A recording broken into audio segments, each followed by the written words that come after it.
everybody, how's it going? So by popular demand, today we've got a follow-up to this video. Why guitarists are such gullible morons! Now, in order to do that, we're going to need to buckle up for safety. Get some of these, and a whole bunch of these.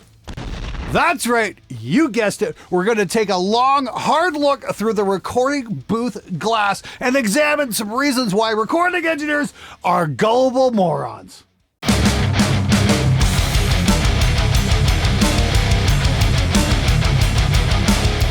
Number one, they think they're going to get rich recording bands. Okay, before we get started here, be right with you here, looking for the keys to the Bentley. I left them on the same ring to the yacht. Oh wait, that's right.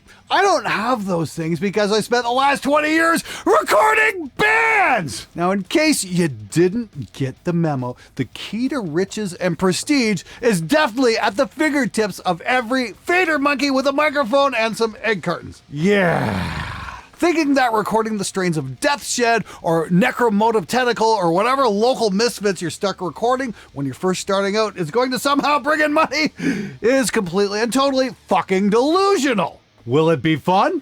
Possibly. Will it add to the insane learning curve that you're embarking on? Most definitely. Will it teach you that musicians are self-absorbed, terminally unpunctual, egotistical dum-dums incapable of learning their own music?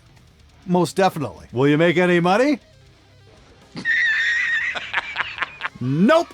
But if you're lucky, you might just break even.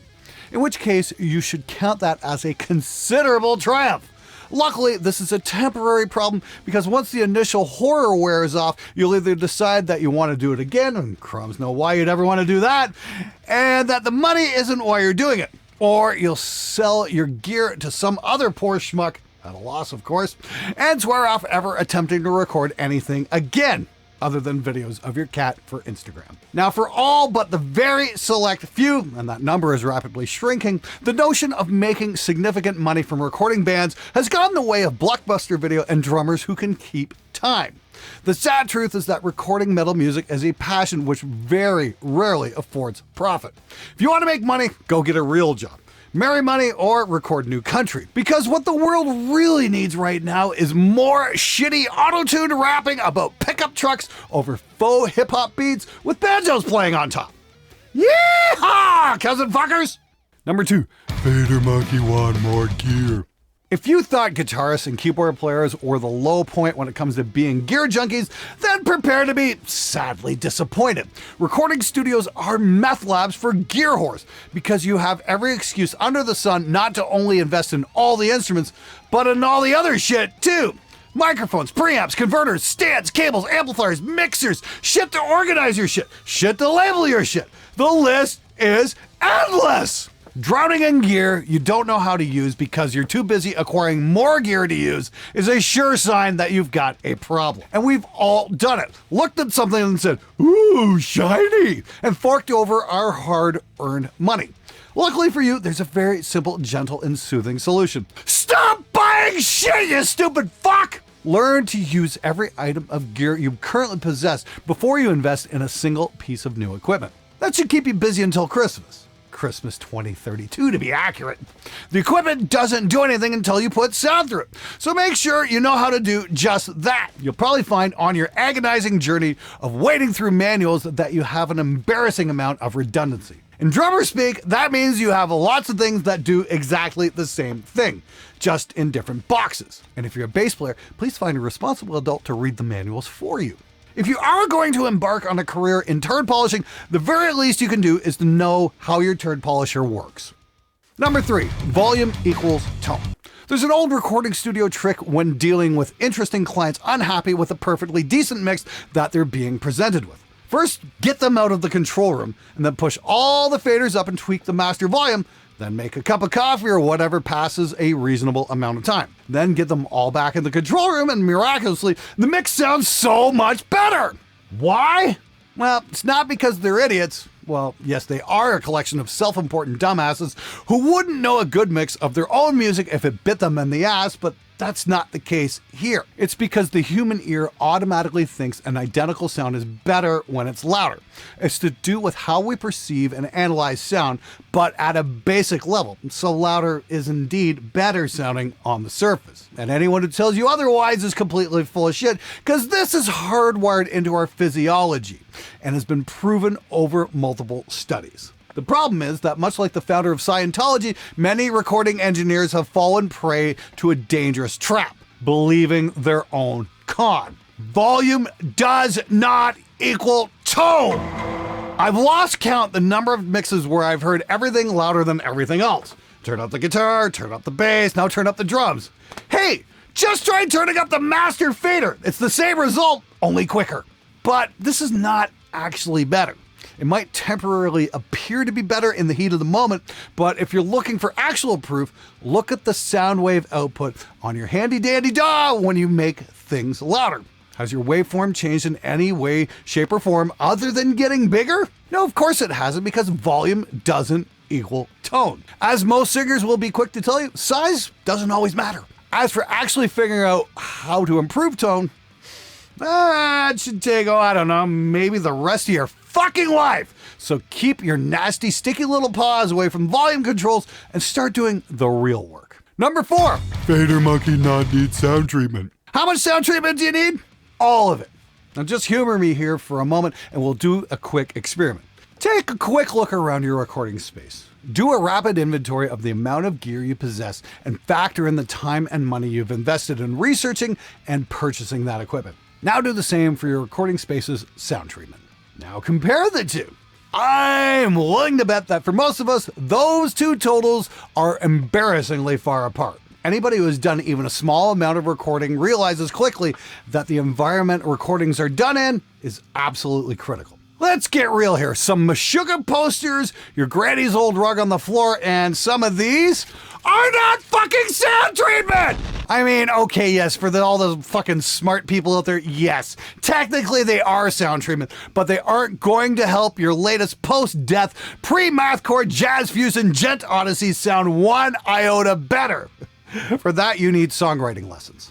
Look, there's really no excuse to be spending money on shiny new gear before you've got your sound treatment figured out. There's a wealth of information on how to treat spaces, from apartment bedrooms to your mom's basement to full-blown studios, and at every price point. I know, good studio monitors are a must, but they won't do you any good if you don't have any bass traps. Why? Because your state-of-the-art monitors will beautifully render your incredible bass tone that sounds like flabby elephant farts so well that you spend hours upon hours trying to fix it.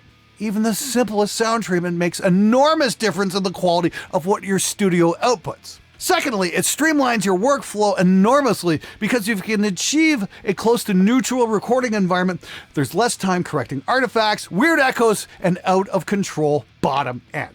And yes, Led Zeppelin, blah, blah, Headley Grange, blah, fucking blah, towering drum sound in a hallway, blah, blah, blah. However, your mom's basement is not a medieval castle, you stupid fuck. And your replacement drummer, Kevin, because your regular drummer forgot to show up, is not John Bonham. Learn how to treat your space, and it will treat you better. This is not an opinion based on feelings. It's the truth. I get it, it's not particularly exciting, and yes, wielding a staple gun might not seem very rock and roll, but it will yield great results in the long run. Number 5, mistaking opinions for information. Online forums can be an immense resource of valuable information, and I know that I learned a gigantic amount from them back in the day. I even made some real-life actual friends whose expertise on recording has helped me learn and grow as a recording engineer. And a whole bunch of us who were active on the Andy Sneap forum back in the mid-2000s all have careers in music now. They can also be a giant suckhole of egomaniacal, opinionated, mouth-breathing, incel, basement-dwelling fuckheads. Frankly, I'm being generous here and holding back a bit on what I actually think. Death threats over Smashing Pumpkins' guitar sound? Really? These are the bozos who make comic book guy from The Simpsons look like Mr. Rogers. Have you ever stopped to wonder how they possibly have time to write so much on the forums whilst having wildly successful multi-platinum album sales from their recording careers? Of course they don't, because they're writing crap about shit they know nothing about when they should be working on their skills. Much like volume doesn't equal tone, opinions are not information. Just because someone has access to an internet connection does not mean they're an expert on anything. For example, it's a little known fact that I'm an expert scuba diver and hang gliding instructor. Now, am I really? Of course I'm fucking not, but I can say it on a forum and not have to back it up if I remain behind a smokescreen of self-righteous anonymity. Parsing information is difficult enough, but opinion is just that. Someone's point of view until it's backed up by actual experience and provable data. This is why YouTube works better than forums, because we can show examples of what's actually happening instead of just writing about it. And as we showed last year, your guitar amp really doesn't give a fuck about what brand of tubes is in it, because tubes won't revoice your amp, no matter how much the forum guys say otherwise. So yes, by all means, use forums as a source for information, but tread carefully and don't get sucked into pointless arguments about stupid crap that at the end of the day doesn't fucking matter. After all, is the hill you choose to die on really going to be about whether or not Jimmy Page's amp on Zeppelin 1 was mic'd at 4 feet or 6 feet? And if you decide to comment on that actual distance, A, thank you for helping me make my point, and B, do fuck off. Number 6, vintage is better, right? No, it's not. It's just fucking different.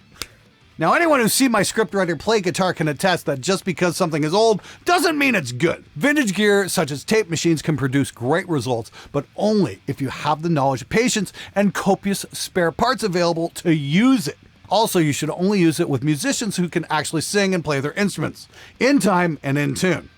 Sound tempting? Let's not forget that your timeline is increased fourfold if you decide to go with vintage gear, and you're still going to have to convert it to digital down the road at some point anyway. Are you really going to have the time needed to learn how to deal with all the idiosyncrasies of analog gear? Now, for those of us who grew up with that stuff, why do you think we stopped using it? Is it some dark secret cabal working behind the scenes to keep the holy grail of tone from you guys out there? No, it's the same reason you use a microwave instead of a fire pit, you fucking idiot. Now, a fire pit is just an analog microwave. So if you want to figure out how to safely set one up in your kitchen, get up at 4:30 in the morning and fire it up so you can say you warmed up your coffee in a more authentic way, then congratulations, you're a fucking moron. Number 7, we can fix it in post. No, you fucking can't! Ugh.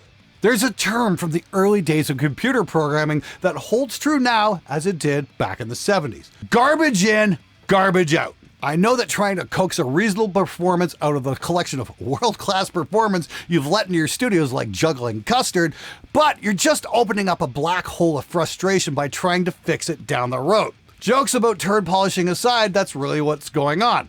Polished shit is still shit. It's just a bit shinier, like the Clark Technic Tube EQ. Mixing should be so many things, but what it should not be is doing the work that should have been done when you were tracking! Even though you want to stick your thumbs in your eyes rather than witness the bass player fuck up his part yet again, just hold on and keep trying. After all, you're going to have to listen to their stuff way more if you have to fix it in post. And believe me, you'll grow to hate it. I worked on a record that I had to manually auto-tune every single fucking sung word on, and every time I hear it, I still get extremely pissed off about it. And we recorded that way back in 2004. Bottom line, if you're a recording engineer, don't feel bad. You're not alone in being a gullible moron. After all, guitarists are the world champions of being gullible morons. And if you want to see what I mean, check out this video right here.